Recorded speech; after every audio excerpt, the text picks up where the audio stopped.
dipahami oleh pembaca atau kita sendiri, ya. Jadi ada dua macam parafrasa dalam puisi. Ada parafrasa terikat, ada parafrasa bebas.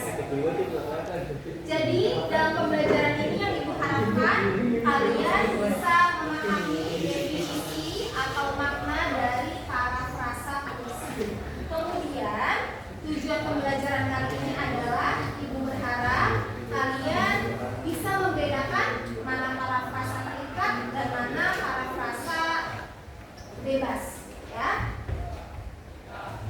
Jadi definisi dari parafrasa ini adalah mengungkapkan kembali puisi dengan bahasa sendiri. Sampai sini paham?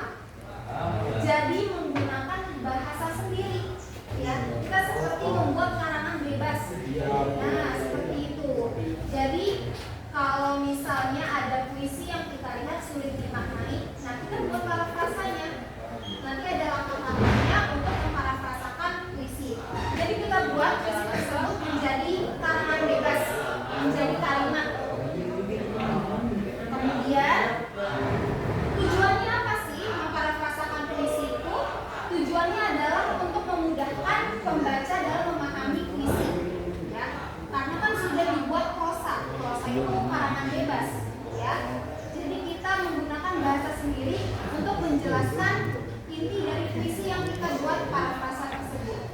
Jadi karangan bebas itu disebut dengan prosa, ya. Kalau misalnya parafrasa terikat itu menambahkan kata di dalam puisi atau menyelipkan kata di dalam puisi tanpa mengurangi kata puisi aslinya, ya. Jadi menambahkan, bukan mengurangi kata dalam puisinya, tetapi menambahkan. Nah, ada contoh di puisi yang berjudul Di Tepi Desa. Nyanyian itu membersit di antara dahan, membuntuti orang jalan, mendahului jalan pulang. Nah, ini kita buat prosa nantinya, kita buat karangan bebas nantinya supaya menjadi paham makna dari puisi ini apa. Nah, jadi ada langkahnya bagaimana cara membuat puisi ini menjadi prosa atau menjadi karangan bebas. Yang pertama langkahnya ada baca puisi dengan cermat, baca baik-baik puisi ini tentang apa, ya. Kemudian cari makna kata kias dalam puisi. Biasanya kan puisi di dalamnya ada kata-kata yang sering kita pahami, kata-kata kiasan. Tahu kata-kata kiasan? Nah, itu kita cari maknanya apa. Seperti arti dari niskala. Niskala itu artinya tidak terlihat. Itu artinya. Jadi kalau misalnya di puisi itu sering banget kita menjumpai kata-kata perumpamaan. Nah, itu dicari dulu artinya. Sederhana yang bisa kita pahami. Seperti kata puspa. Tahu artinya puspa? Apa? Teman saya puspa. Puspa itu artinya bunga. Puspa. Oh iya Pak, dari puspa. Seperti itu. Jadi cari kata kiasan di dalam puisi itu, kemudian cari artinya seperti itu. Kemudian pahami makna. Nah, seperti puisi yang sudah kita baca, sudah kita cari makna-makna kata yang tidak kita pahami, kemudian disusun, pahami maknanya. Oh, puisi ini ternyata tentang perjuangan seseorang. Oh, ternyata puisi ini tentang persahabatan. Atau kemudian setelah itu baru diubah ke dalam bentuk prosa atau baru diubah ke dalam bentuk karangan bebas. Sampai sini paham? Nah, seperti puisi ini. Ini contoh pertama, ya. Kita buat parafrasa terikat. Kalau parafrasa terikat itu kita hanya menambahkan kata di dalam puisi yang sudah ada. Jadi tidak boleh dikurangi, tidak boleh dihapus. Nyanyian itu membersit. Nah, nyanyian itu apa? Nyanyian itu suara. Kita tambahkan kata suara.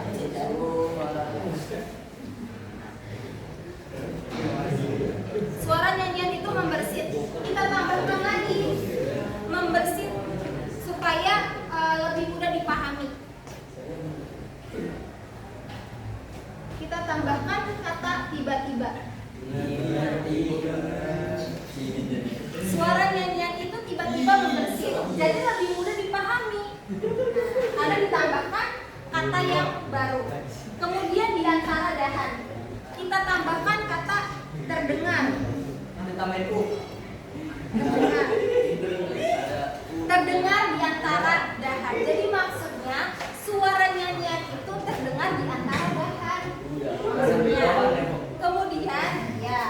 Kemudian membuntuti orang jalan. Nah, kita kasih tambahan seperti suara nyanyian itu terdengar di antara dahan seperti membuntuti orang jalan.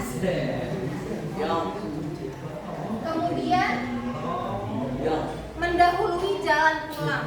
Nah, tambahin kata saling mendahului jalan pulang. Nah, jadi ini maksudnya parafrasa terikat itu membuat prosa atau membuat karangan, tetapi tidak menghilangkan atau tidak mengurangi kata puisinya. Jadi menambahkan, tidak boleh dikurangi. Itu namanya parafrasa terikat. Kemudian yang kedua ada parafrasa bebas. Kalau parafrasa bebas itu sebaliknya. Kalau parafrasa bebas itu boleh menggunakan kata yang sudah ada dalam puisi atau menggunakannya sebagian atau tidak menggunakannya sama sekali. Nah, jadi setelah dipahami maknanya, baru kita buat karangan bebas. Nah, ini contoh parafrasa bebas. Jadi tidak menggunakan semuanya, tetapi menggunakan sebagian saja kata dalam puisinya. Seperti nyanyian. Dalam puisi aslinya terdapat kata nyanyian. Nah, ini prosa berbentuk bebas, ya. Parafrasa bebas. Suara nyanyian yang indah terdengar sampai di kejauhan. Nyanyian dari segala peristiwa yang terjadi begitu mempesona dan meninggalkan kesan yang sangat dalam dan tak terlupakan. Nah, sampai sini bisa membedakan parafrasa bebas. Jadi kalau parafrasa bebas itu dijadikan karangan, betul-betul dijadikan karangan dengan bahasa kita sendiri. Gitu. Nah, dan itu tadi tahapannya, cari arti dari kata kiasannya dulu, kemudian dipahami dulu maksud puisinya apa, kemudian buatlah karangan bebas menggunakan bahasa kita sendiri. Jadi kalau parafrasa terikat tetap menggunakan kata-kata yang ada di dalam puisi. Nah, kalau misalnya parafrasa bebas boleh menggunakan kata-kata di dalam puisi sepenuhnya, sebagian, atau tidak sama sekali. Sampai sini bisa? Bedakannya? Di sini ada yang mau bertanya? Ada yang mau bertanya? Tidak, cukup. Jadi intinya pembelajaran kita hari ini adalah memparafrasakan puisi. Jadi membuat puisi itu menjadi lebih mudah dipahami, ya, dengan bahasa kita sendiri, ya, dengan karangan bebas. Maksudnya seperti itu. Ada parafrasa terikat, ada parafrasa bebas. Dan ini contohnya. Apa dari tahapannya? Pertama, baca puisinya dengan cermat. Dengan cermat itu maksudnya dengan teliti, ya. Kemudian cari makna kiasnya yang tidak kita pahami. Kemudian pahami maknanya, ya. Kemudian setelah itu baru bisa diubah ke dalam bentuk prosa. Sampai sini paham? Kalau tidak ada yang mau tanya, apa saya yang tanya?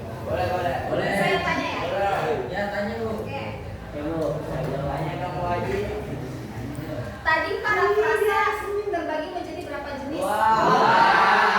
Ada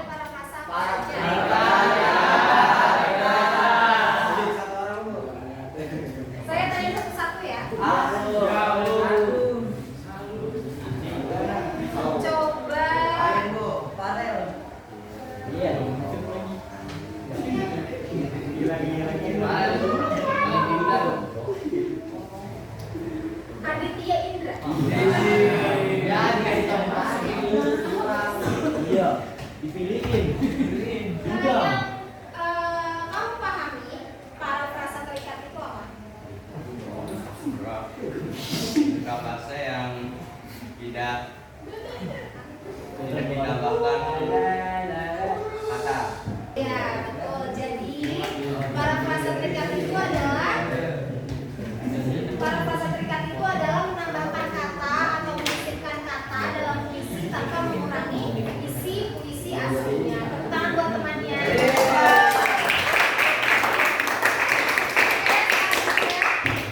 Ibu mau tanya Muhammad Zikri yang mana lagi?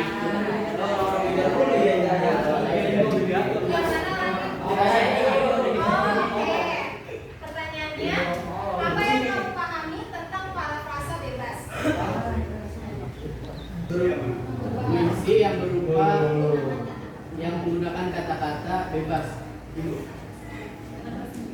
Kata sendiri. Ya, jadi parafrasa bebas itu apa tadi? Mengubah puisi menggunakan kata-kata. Ya, tepuk tangan buat temannya. Ada lagi yang mau bertanya? Sekarang mau tanya. Oke, kalau tidak ada yang mau bertanya, nanti mungkin di pertemuan berikutnya Ibu akan memberikan tugas untuk mencoba memparafrasakan puisi.